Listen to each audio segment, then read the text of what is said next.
Hi friends, तर आज आहे गणेश चतुर्थी आणि गणेश चतुर्थीच्या केरळमध्ये गणपती बाप्पाचे आगमनच होणार आहे। त्यासाठी खूप असे जल्लोषात मस्त तयारी चालू आहे इथं। आणि श्रीषा बघा कशी मस्त अशी एन्जॉय करत होती।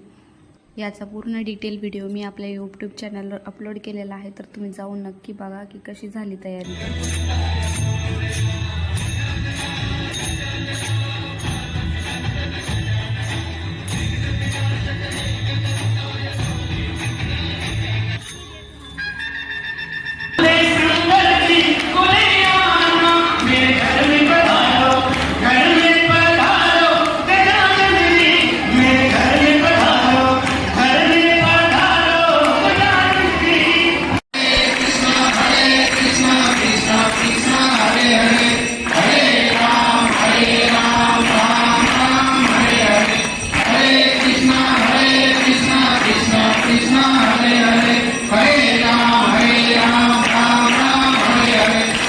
Krishna Hare Krishna, Krishna Krishna Hare Hare.